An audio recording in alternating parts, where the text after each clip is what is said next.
Hey knife people, it's Pocket Knife Collector. I've got a package here from Finland, from Lamnia. Let's go ahead and open this up.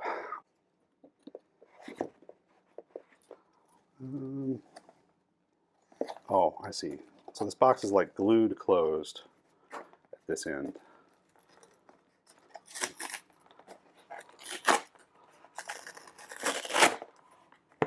Sorry for the shaky camera there. Okay, so we've got another fox knife.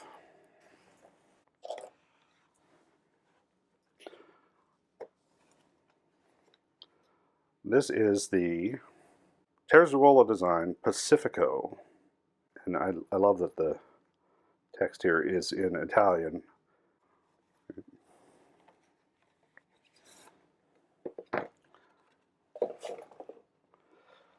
It's got the Terzuola dragon embossed on the box.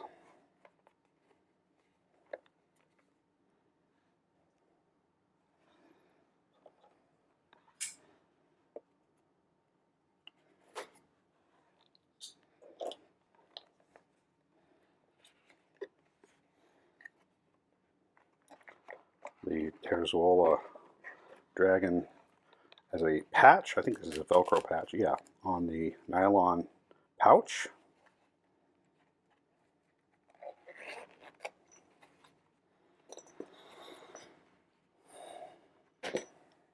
Another pouch inside the nylon pouch, little bag, drawstring bag. And here's the knife.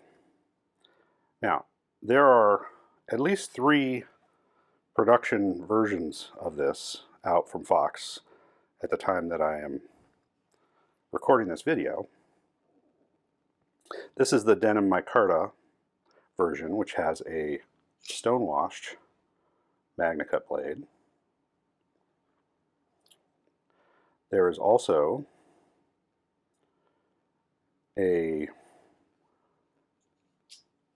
fat carbon version with a Magnacut blade, a satin finish Magnacut blade, and there is a carbon fiber handled version with a damasteel blade, with Thor pattern damasteel, which is more expensive. This is the least expensive of the 3, but it's within $10 of the price of the version with fat carbon handles and a satin finished blade. We've got no visible hardware on this milled titanium pocket clip. That's very nice.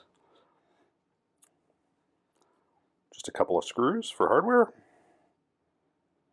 Holding the handle together. Black pivot. This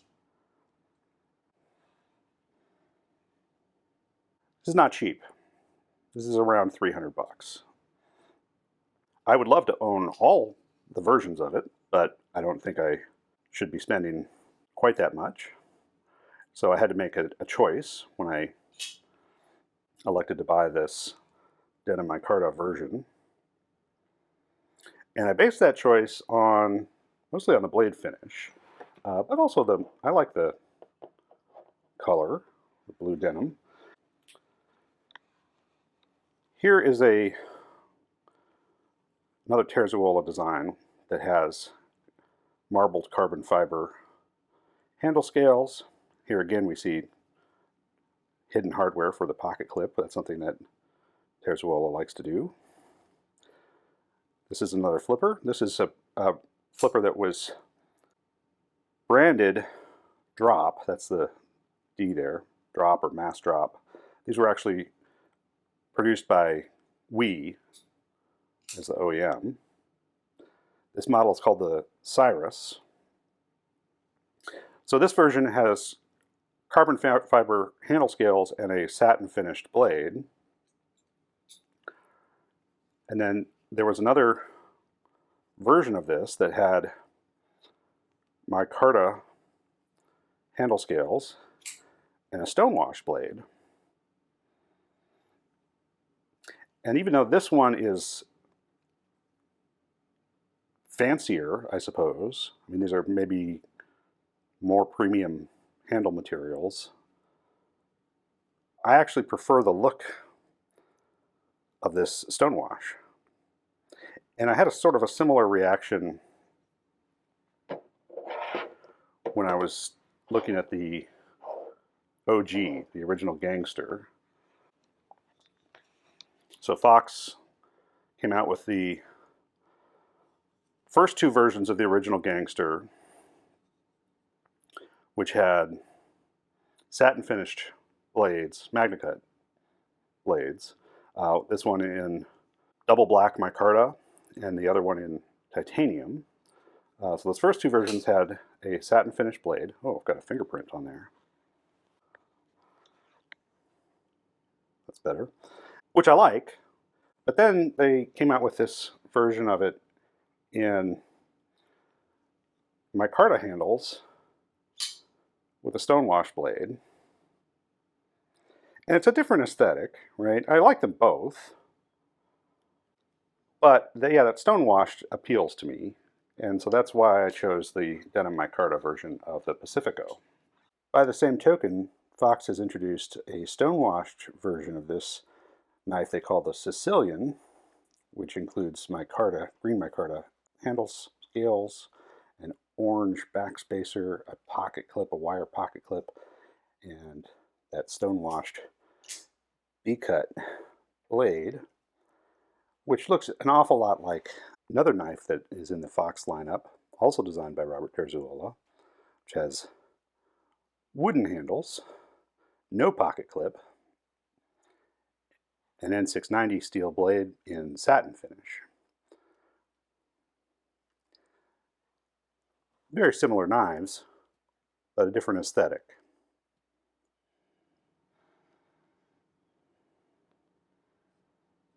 Is this G10? I guess this is G10. This backspacer that comes down and forms a lanyard hole with a point on it.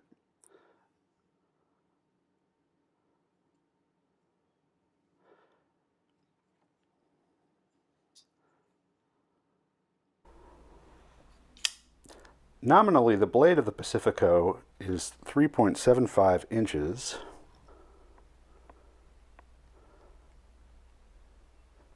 And I'm getting just a touch longer than that. It's, well, it's right at 3.75 inches from this point on the handle.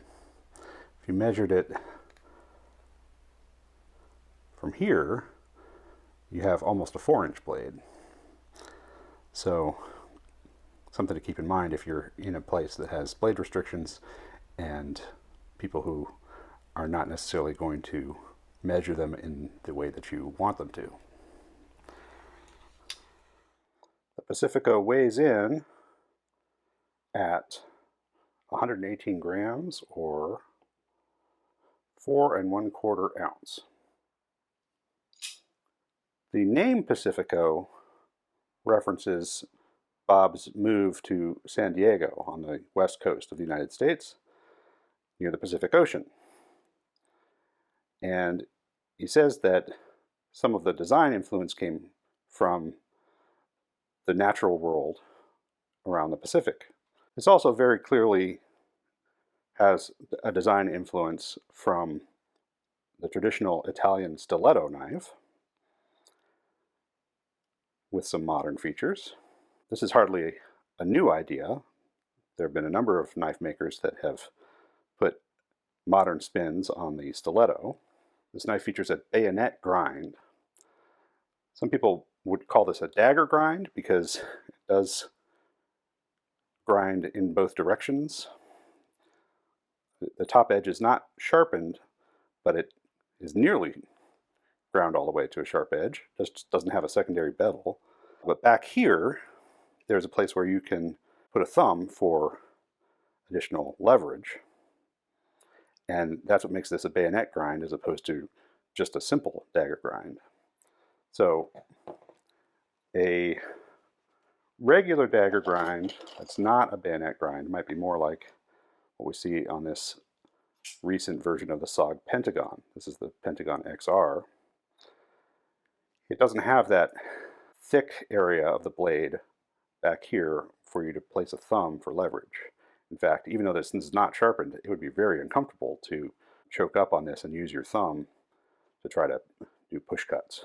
So this is a dagger grind, but not a bayonet grind. And this is the type of dagger grind that we specifically call a bayonet grind. And there are lots of knives that exhibit those same lines. Here, for example, is an early Benchmade. This is a Mel Pardue design. This has a bayonet grind. I think this was just called the Pardue Linerlock, and it was before Benchmade used 3-digit numbers to designate their model numbers, and it was back when, you can see, it actually says balisong in the butterfly, even though this is not what we would call a balisong knife. It's a much earlier logo. But that's another example of a stiletto-inspired bayonet ground knife. The Applegate Fairborn, in all its variations, also features a bayonet grind. Here's an older version of the Applegate Fairborn fighting knife. We still see that bayonet grind. And you see it as well in other things that are inspired by the stiletto, like this Mar Ultralight, or this Microtech Ultratech. To give you a sense of the size of this thing, I will show you some familiar knife models. Here is a Spyderco Paramilitary 2.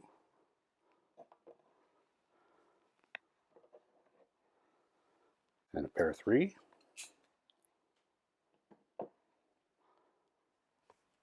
There's a Buck 110 and 112. A Benchmade Bug Out. And Mini Bug Out. And Benchmade's 940 Osborne. And 945 Mini Osborne. A true custom Terzuola, like this Athena model, is a wonderful addition to any collection, but a costly one.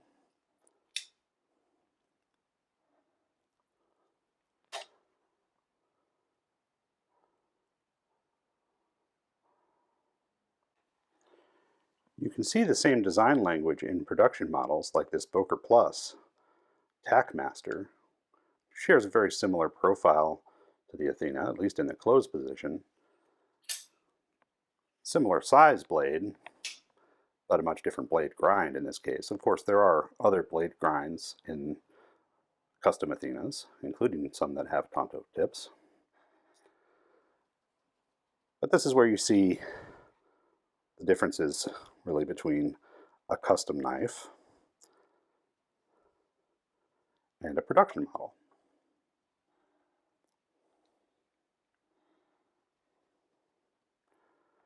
I want to point out in particular the Linerlock and how robust it is on this custom Terzuola.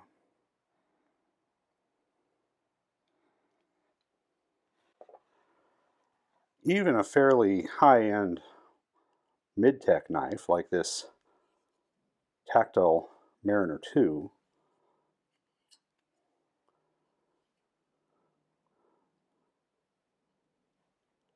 is quite different. Look at the size of the Linerlock on this.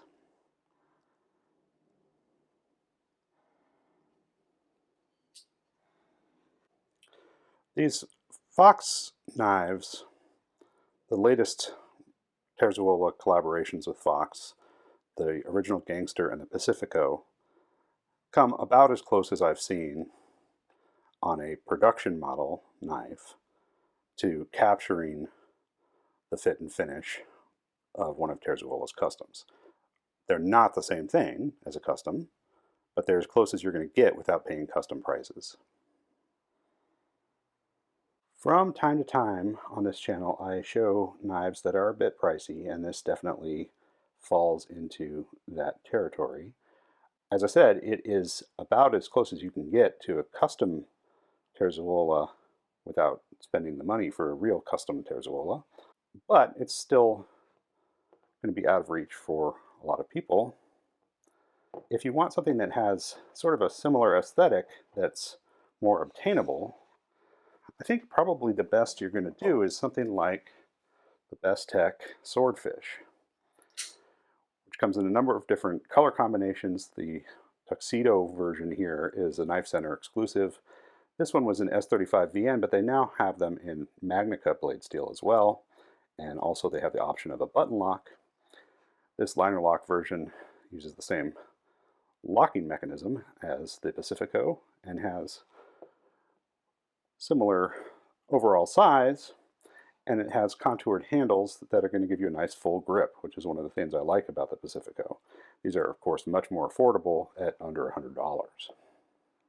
And if you really like Bob Terzuola's designs, but can't afford this one, the least costly way to get into something with Robert Terzuola's signature look and with his logo, the dragon, on it, is going to be this Terzuola ATCF Light, which is a Chinese-made production model. It's a much smaller version of the ATCF. Here it is next to the original Gangster, which itself is a little bit smaller than most ATCF customs. So if it's not obvious, Robert Terzuola is one of my favorite knife designers, and I'm thrilled to have the Pacifico in my collection. I think that fuller on the blade is gorgeous. I love the bayonet grind on this thing. I like the stone-washed finish and the denim micarta handle scales, but you may prefer fat carbon and a satin finish blade or damasteel blade. Those options are available as well. So check it out. I hope this was an interesting video for you. If it was, please hit that thumbs up button. And if you want to see a lot more knife content, subscribe to my channel. Thanks. Bye.